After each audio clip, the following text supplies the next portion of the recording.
Story 1. You are the sort of person I want my youngest daughter to grow up to be, from a woman with 3 daughters. I have absolutely no idea what she had planned for the other 2. Story 2. My friend is a manicurist, and I constantly give my fingers to her for her experiments. She says that my nail plates are in exemplary shape, whatever that means. Story 3. I tutor kids, and one of them asked me, "Are you the smartest person in the world?" When I said no, he asked me to Google the smartest person in the world to make sure it wasn't me. Children are so adorable. Story 4. I was once told I had a face of a model, hands of a miner, while I was making someone a cocktail at work. Friends found it hilarious and regularly call me this many years later. Story 5. I had a guy on Tinder notice I had different hairstyles in each picture. Pigtails, French braid, high bun, down and loose, etc., and told me I flattered each style. Probably my favorite compliment ever. Story 6. Boy, you have a juicy booty. It will forever resonate with me. I am a male nurse and received that from a patient's aunt in the middle of the night. The second best was as I was walking out of the grocery store.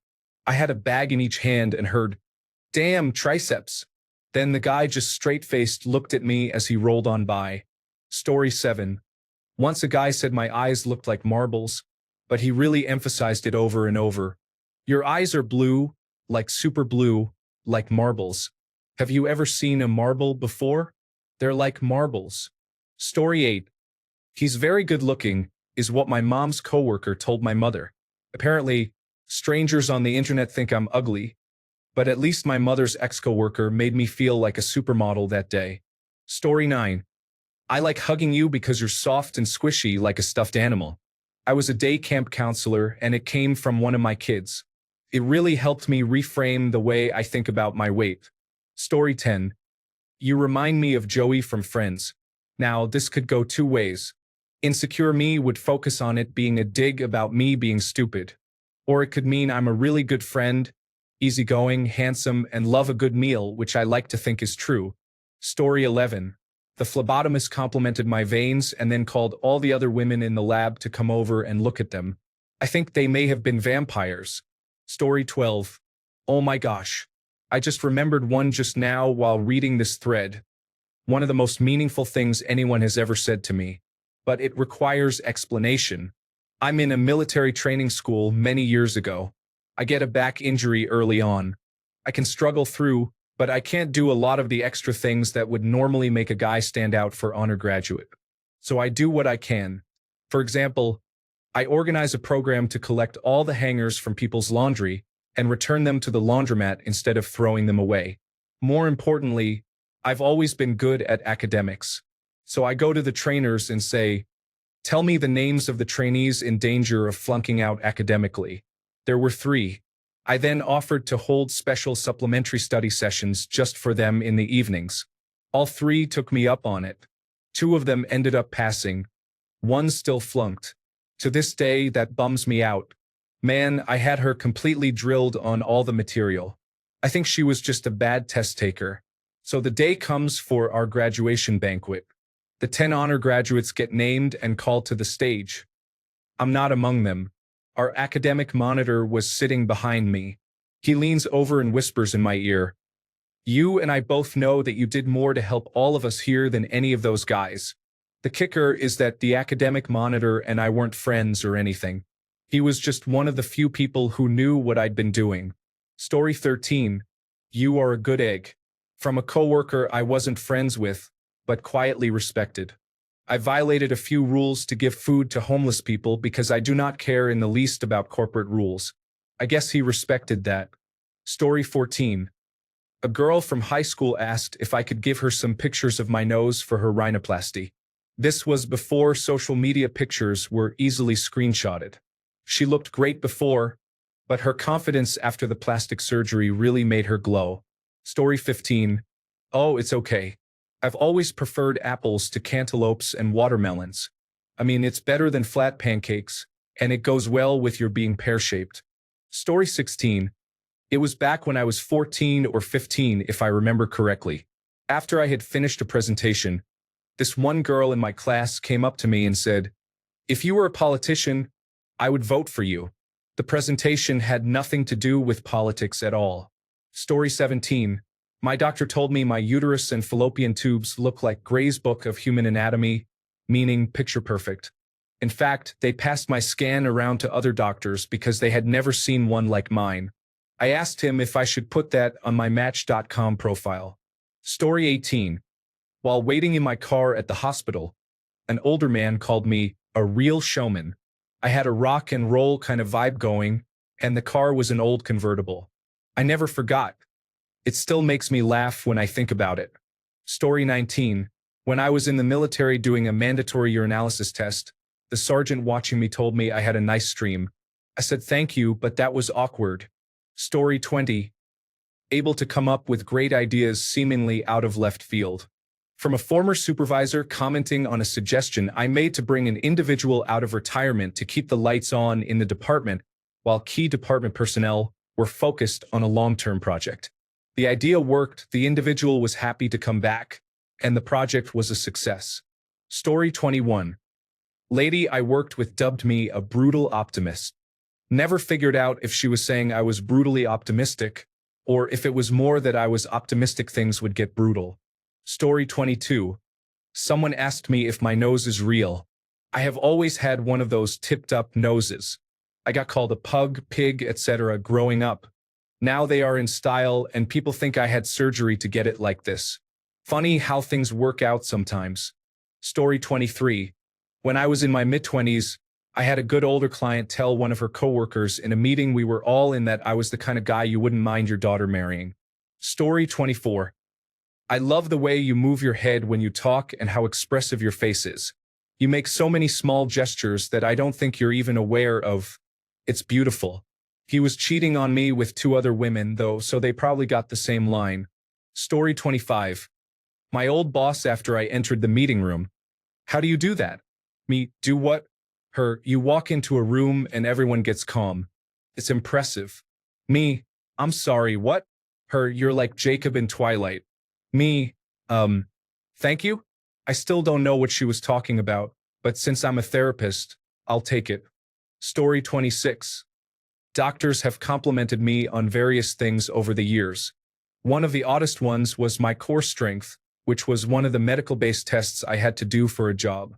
The doctor told me that he had to test an Olympian from our area, and my core strength is a lot stronger than hers. He stammered it out. Story 27. 2 come to mind. I'm a public librarian and was helping this adorable little boy once who was obsessed with Disney princesses. He wanted all the movies and books we had on them. This was in October of that year, and I have long curly red hair. As he was leaving, he stopped back at the desk and leaned into me, then whispered in my ear, "You should be Ariel for Halloween because you look like her." My heart. Then another Halloween one. I was heavier at the time, I'm average sized now, and was wearing a long flowing dress. This man told me I gave Mama Cass vibes, and I still don't know if that was a compliment, but I'm pretty sure it was. Story 28. Was told I have beautiful arms while packing a bag on a hiking trip with someone I had never met before or since. I assumed he meant my tattoos, and when I said something along the lines of thanks, I really like them too. Gesturing to my sleeve on my left arm, he stopped me and said, "No, not the artwork. Your arms, they're beautiful."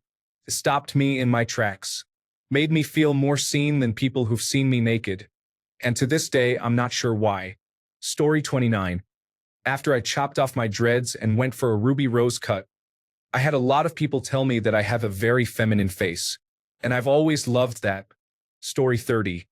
An old friend of mine, both of us being straight, once told me that your eyes aren't as angry since we last spoke. I tried to remember when I had actually last spoken to him, and it was about 2 months after my first girlfriend had cheated on me. When he made this comment, it must have been close to a year since he said those words. He is a very nice man and a very good friend nowadays. Story 31. An older coworker once told me my husband and I would make cute babies together. We were in our 20s then and weren't thinking of having babies. We have them now, and they are cute. Story 32. Had a homeless woman wearing a sleeping bag dress at a gas station buying 2 cans of Four Loko tell me to go ahead of her in line because she, in a raspy voice, said, Go ahead, honey. I want to get a good look at you. Still got it. Story 33. Got fired from Whole Foods, honestly a good thing, worst job ever. On my way out, the cute cashier complimented my posture. I've continued to walk with my back straight and chest out. Story 34. Back in my World of Warcraft raiding days, I'd say hello in Ventrilo, and all the gay guys would swoon at the sound of my voice. It was super flattering, so I'd play it up for them just to listen to their reactions. Story 35. The bravest kid he ever knew. That was my senior year English teacher. He said it to my government teacher, who in turn told me about it. I was shocked. Story 36. Alaska Jack has a way of making people feel good about themselves. What made that compliment memorable is that it wasn't told to my face. It was told by Amy to Bob and overheard by Charles, who relayed it to me third hand.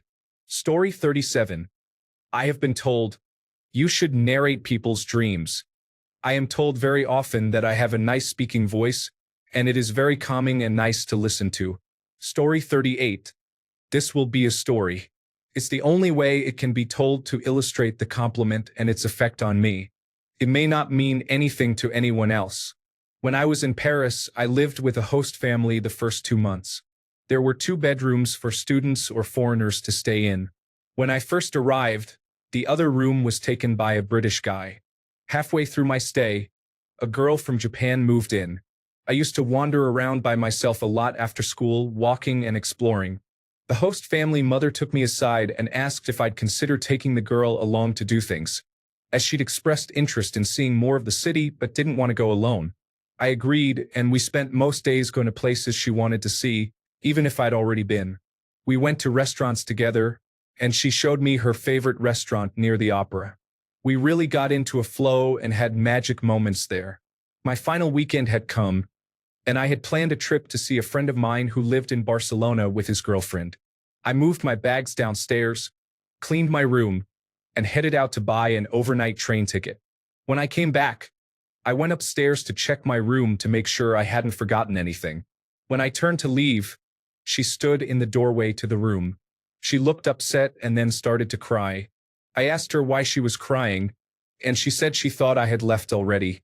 I felt this strange tension, like it was more than her worrying about missing me, so I asked more questions. She told me in her own way that she had feelings for me. We kissed in that moment, and the part that sticks with me to this day. I'm not sure of the exact words anymore, but it was close to this.